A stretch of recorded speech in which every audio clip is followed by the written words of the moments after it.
Buongiorno a tutti ragazzi, le notizie non sembrano andare tutte bene. Fra pochi minuti l'uragano Dorian si prepara per colpire la Florida. Purtroppo il presidente Trump ha detto che potrebbe essere devastante come già aveva detto in questi giorni e purtroppo ragazzi non riescono a prevedere l'esattezza della traiettoria perché è molto instabile, quindi non sanno di preciso questo dove andrà perché cambia di continuazione il movimento, quindi non riescono a fare giustamente una traiettoria che dica va così, no, purtroppo non riescono a fare una traiettoria giusta perché ogni 2-3 minuti pare che si sposti un po' a destra un po' a sinistra e non si capisce dove andrà. Quindi Trump sta facendo giustamente diciamo, evacuazioni di forze, cioè devono andare via assolutamente.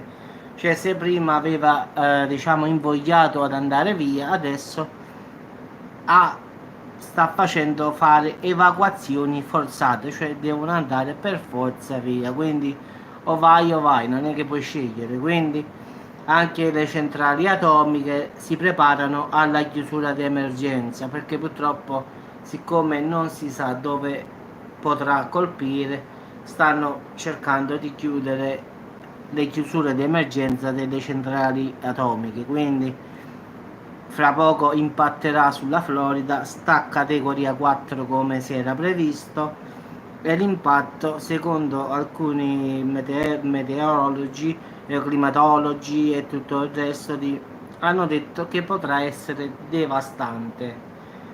Quindi diciamo che i preparativi ragazzi sono in corso, tutto lo Stato, visto che non si sa dove a prevedere con esattezza la traiettoria, stanno cercando di allontanare il più possibile persone da dove può colpire, anche se non hanno una precisione purtroppo.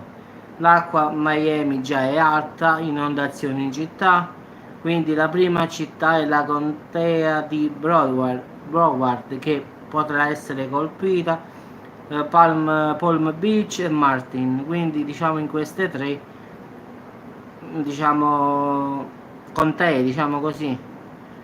Quindi a rischio anche il resort di Trump, quindi ci sta protezione civile, davvero ci sta tutto, hanno messo davvero tante persone e stanno chiudendo le centrali atomiche, un casino comunque ragazzi.